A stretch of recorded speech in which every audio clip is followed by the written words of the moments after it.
Bien-aimés auditeurs de Radio Bonne Nouvelle, vous êtes bénis à l'écoute de cette émission qui est une émission d'études bibliques. Cette étude biblique est faite sur 16 ondes de Radio Bonne Nouvelle dans le but de nous aider à mieux comprendre la pensée de Dieu. Nous sommes à votre service tous les dimanches matins de 6h30 à 7h sur les ondes de Radio Bonne Nouvelle. Au jour d'aujourd'hui, l'équipe qui vous tient compagnie est composée de Elvis Obassi au niveau de la cabine technique. Au micro de présentation, je suis votre serviteur Jean Koa. Mes frères et sœurs, ce texte nous est proposé par les bien-aimés de New Beginning Ministry, qui est présenté et expliqué ici sur les ondes de Radio Bonne Nouvelle dans le but de nous aider à nous rapprocher des réalités divines. Nous allons prendre un mot de prière avant de continuer. Notre Dieu et notre Père, nous te bénissons, toi qui nous as donné l'opportunité d'être encore compté parmi les vivants et par-dessus tout le privilège d'être compté parmi ceux qui écoutent cette parole de vie. Je voudrais, Seigneur, te prier que tu disposes nos cœurs comme une table sur laquelle tu graves ta volonté. Seigneur, permets que chaque auditeur écoute cette émission avec un cœur d'esprit et non pas un cœur de chair. Seigneur, je te prie dans le précieux nom de Jésus. Seigneur, dispose toutes choses favorablement et que ton nom soit glorifié. Au nom de Jésus, j'ai ainsi prié. Amen. Mes frères et sœurs, depuis la dernière fois, nous étions en train de regarder et d'observer les rites, les pratiques qui sont attachés à la mort, à un culte de mort. Et nous nous posons la question, pourquoi tout un culte pour un mort? Est-ce que Dieu, lorsqu'il a fait l'homme, lorsqu'il a tiré la sentence de la mort, a-t-il ajouté à cela bien de choses que nous voyons aujourd'hui? Évidemment, nous disons non, si on s'en tient à la parole de Dieu. Nous avons parlé la dernière fois de certains éléments pour ouvrir notre esprit, pour éclairer notre compréhension de certaines choses. Nous avons évoqué certains éléments. Parce que nous ne saurons simplement dire les rites et les pratiques. Nous avons choisi de ramener les uns et les autres à toucher de doigt certains éléments qui sont attachés au culte de la mort dans notre société. Nous continuons aujourd'hui. Nous étions sur le point des notables, qui est un peu comme un mort gradé, je ne sais pas, un mort distingué aux yeux de nos anciens. Mais ces anciens bondissent sur le corps seulement le moment où tout est fin prêt. Au moment où le notable est entre les mains de ses enfants, peut-être de Douala jusqu'à Bafoussam, après que ceux-ci ont souffert, après que ceux-ci ont dépensé, aucun notable n'était à côté. Mais bien aimé, dès que le père arrive à la concession, on vient arracher le corps, on dit que personne ne doit plus voir. Dieu seul sait pourquoi ils disent ça. Dieu seul sait ce qu'ils font sur le corps. Mais une chose est vraie, c'est que c'est un mort. Est-il plus poussière que celui qui n'est pas notable? Je veux dire que non, il est poussière et tout ce qui reste, c'est qu'on le remette à la poussière. Mes frères et sœurs, voici autant de choses que nous notons et qui doivent attirer notre attention. Il se passe que certaines personnes meurent. On réalise que ce sont des jumeaux. Et comme c'est des jumeaux, on dit qu'on ne peut pas les enterrer sans certains rites. Il faut appeler des personnes spéciales pour des tâches spéciales. Afin que, au prix d'argent souvent, et même très souvent, on doit les amener à faire des rites et des pratiques, lesquels sont même d'abord payants. Les gens s'imaginent que si on ne les paye pas pour faire ça, ça va laisser une malédiction dans la famille. D'où viendra cette malédiction? Ça vient d'où? Quand Dieu avait dit qu'un homme mourra un jour. Alors, soyons un peu regardants. Lorsque tu es père ou mère de jumeaux, à ta mort, ton ensevelissement ne passera pas sans un rite, sans une quelconque pratique. Et ce sont autant de choses que nous devons noter en passant pour dire que si nous disons que des hommes se sont établis des traditions qui sont les préceptes d'hommes et qui éloignent les hommes de la volonté de Dieu, ce sont des choses comme ça que nous notons. Il faudrait que si tu es père des jumeaux, on doit faire certaines pratiques sur toi en raison de ce que on avait d'abord fait une première pratique à un certain moment de la vie des jumeaux. Bien-aimés, nous devons être regardants pour savoir si c'est le plan de Dieu ou ce n'est pas le plan de Dieu.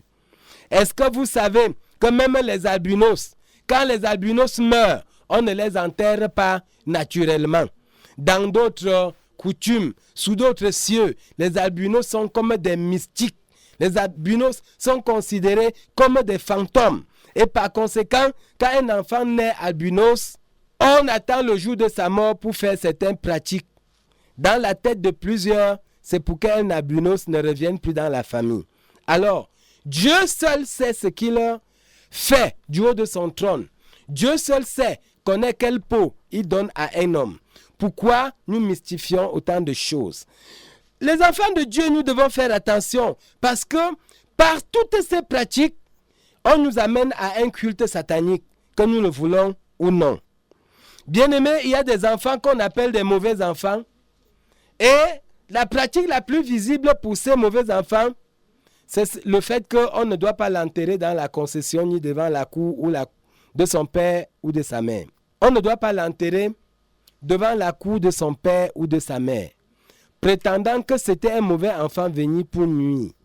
On ignore que cet enfant peut naître comme ça, avec une tare qui ne lui permettait pas de se développer, qui devait être seulement nain, avec une maladie contractée, qui devait être seulement pour lui un blocage pour sa croissance. Mais très rapidement, on conclut que c'est un mauvais enfant. Voilà comment nos pères, la tradition de nos anciens, classifient les morts. Je n'ai pas fini la liste. Elle est vraiment longue et n'est pas exhaustive. Parce que d'une contrée à l'autre, d'une tribu à l'autre, d'une famille à l'autre, la vision change selon les cas, selon leurs habitudes. Et nous avons parlé de quelques-uns ici pour que là où tu te trouves, là où tu arrives, tu sois assez regardant. Dans d'autres endroits, on ne peut pas enterrer un mort sans opérer. Et nous nous posons la question de savoir, parmi ces traditionalistes, lequel est légiste. D'ailleurs, ils ne cherchent que les fondations spirituelles. Tantôt, on va opérer un corps pour déclarer s'il est sorcier ou s'il n'est pas sorcier. Bien-aimés frères, pourquoi devons-nous nous encombrer? Il est sorcier, il est mort. Il n'est pas sorcier, il est mort. Maintenant, à quoi ça nous profite, cette opération? À quoi ça nous profite, ces pratiques qu'il faut encore faire pour un mort? D'aucuns vont nous dire que certains qui sont morts ne sont pas morts. Je n'ai pas d'explication à donner là-dessus. Si tu y crois, gloire à Dieu, que celui qui a des oreilles pour écouter, écoute. Et que celui qui a les oreilles pour mettre les boucles d'oreilles, qu'il mette bien les boucles d'oreilles. Voilà, nous allons continuer ici avec cette étude, bien-aimés frères. Au jour d'aujourd'hui, nous vivons des choses qui deviennent comme des pratiques alors que ça n'a aucun fondement dans les habitudes de nos ancêtres. Le cercueil, ça c'est un cas. Lorsque tu es gendre dans une famille, si le père ou la mère de ton épouse meurt, on va t'imposer le cercueil. Et après on nous dit que c'est la tradition. Est-ce que nos pères ont connu le cercueil? Ça, commençons par là. Nos pères n'ont pas connu le cercueil. Dans les temps anciens, nos pères enterraient des personnes nues et liées. On faisait le trou, on le mettait dedans, nu et lié. Mes frères et sœurs, au jour d'aujourd'hui, on impose le cercueil en y attachant une éventuelle malédiction si on ne fait pas ce qu'on demande. Mais je me pose la question. Nous fabriquons les malédictions en chemin. Nos pères n'ont pas connu le cercueil. D'où vient-il que si un gendre n'a pas acheté le cercueil pour enterrer sa belle-mère, ça devient une malédiction? C'était depuis quand et où que ce pacte a été établi et par qui? D'ailleurs, la colonisation anglaise qui a apporté cette affaire de cercueil. C'est pourquoi plusieurs de nos parents aiment dire borsi, borsi. On emprunte ça du mot anglais qui leur a été communiqué au moment où on instituait le cercueil dans les cérémonies d'enterrement. Mais aujourd'hui, c'est devenu un sujet de malédiction que j'aimerais nous appeler à regarder si en vrai, il y a dans ça un sujet de malédiction. Sauf si c'est nous-mêmes qui fabriquons cette malédiction.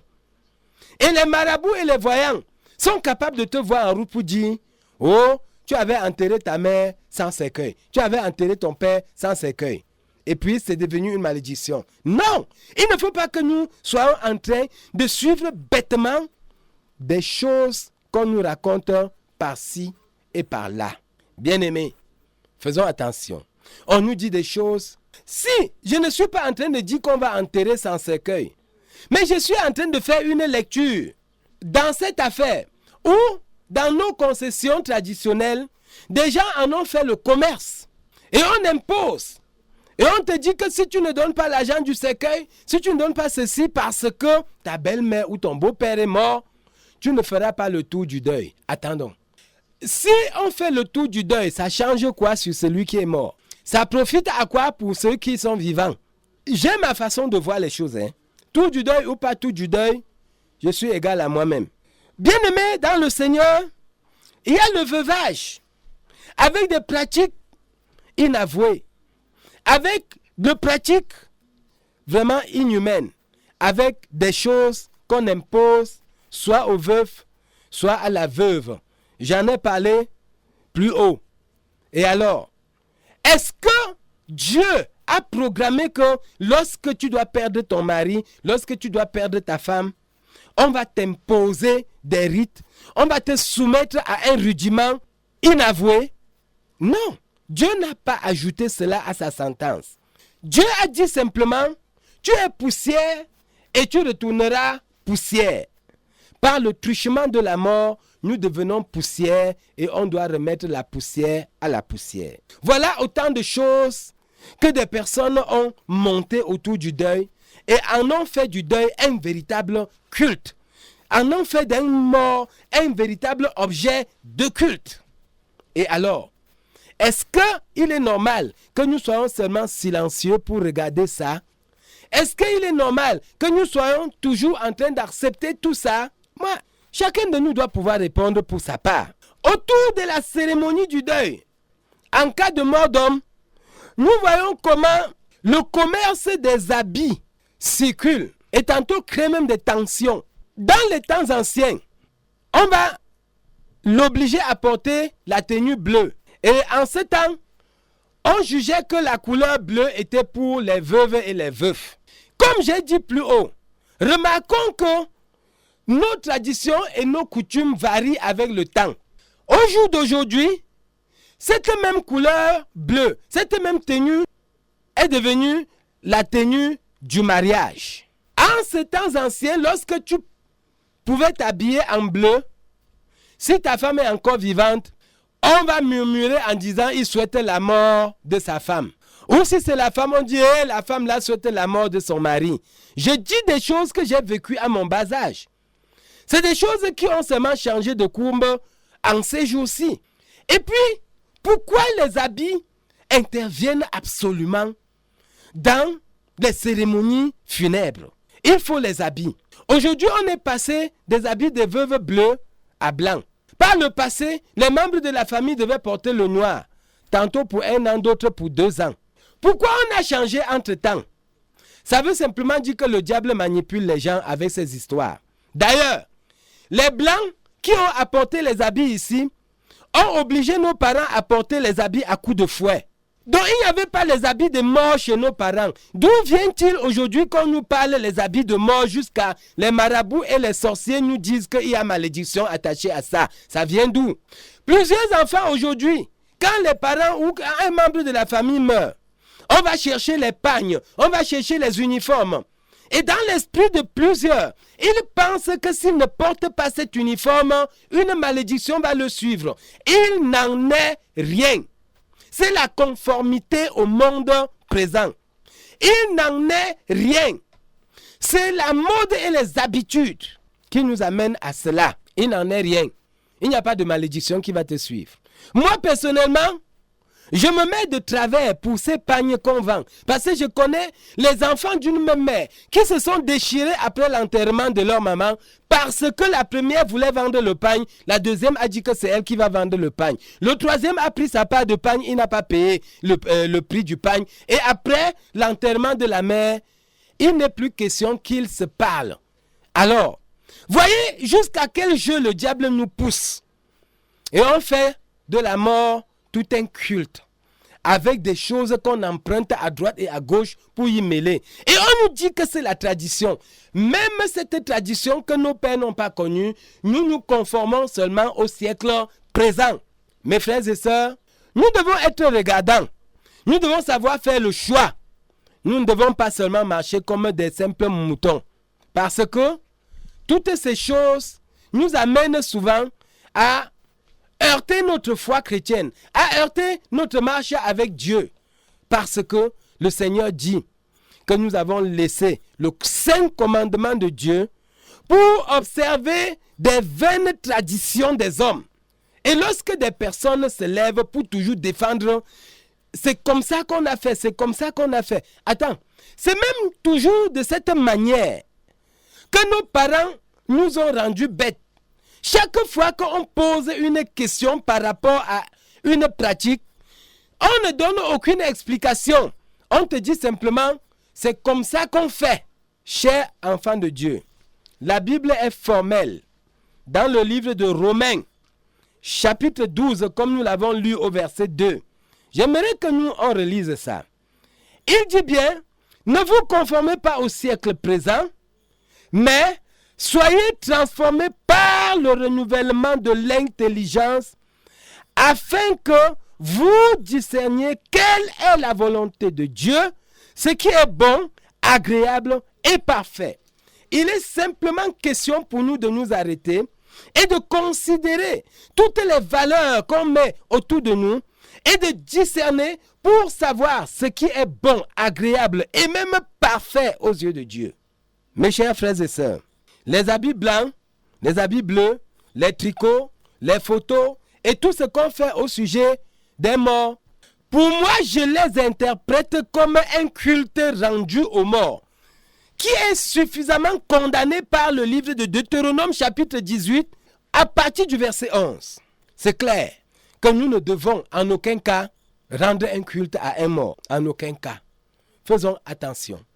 Bien-aimés, dans le Seigneur, faut-il, parce que notre famille ou notre société ou notre groupe est en train de faire quelque chose et que nous fassions simplement parce que nous ne voulons pas être hors du lot, je pose cette question et que chacun de nous réponde de sa part. Moi, je vais lire ici un texte dans la Bible, 2 Corinthiens, le chapitre 6. Nous lisons du verset 14 à 16. Voici ce qui est écrit. Ne vous mettez pas avec les infidèles sous un joug étranger. Car quel rapport y a-t-il entre la justice et l'iniquité? Ou qu'y a-t-il de commun entre la lumière et les ténèbres? Quel accord y a-t-il entre Christ et Bélial? Ou quelle part a le fidèle avec l'infidèle? Quel rapport y a-t-il entre le temple de Dieu et les idoles? Car nous sommes le temple du Dieu vivant, comme Dieu l'a dit. J'habiterai et je marcherai au milieu d'eux. Je serai leur Dieu et ils seront mon peuple. Bien-aimés, sur ça, nous allons nous arrêter parce que notre temps nous presse. Et je voudrais donc dire que lorsqu'on nous engage à des choses, nous devons d'abord nous interroger. Qui suis-je? Suis-je le temple du Saint-Esprit? Et si je suis le temple du Saint-Esprit, dois-je pactiser avec le culte des démons là où on ne ménage pas Dieu? Frère, je veux ici dire une chose qui est mon observation personnelle. Je me suis rendu compte que l'Église, sinon certains enfants de Dieu, se prêtent souvent aux pratiques du monde. Mais ils ne remarquent pas que les gens du monde n'empruntent rien de ce qui est de l'Église. Alors, bien-aimés, soyons regardants. Bien-aimés, soyons éveillés. Cette étude nous aide à savoir si oui ou non, nous allons suivre les traditions. Si oui ou non, nous allons faire tout ce qui est autour de nous. Si oui ou non, nous allons nous conformer. Bien-aimés, pour l'heure du réveil, c'est l'heure de la démarcation et non l'heure de la conformité. À la loi et au témoignage. Si nous ne parlons pas ainsi, le peuple ne verra point l'aurore. Ésaïe 8, 20. Que Dieu vous bénisse pendant que nous nous préparons pour la prochaine émission. Amen. À la partie technique, c'était notre bien-aimé Elvis Obassi. Au micro de présentation, je suis votre serviteur Jean Koa. Nous prenons rendez-vous dans une prochaine émission, s'il plaît à Dieu. Amen.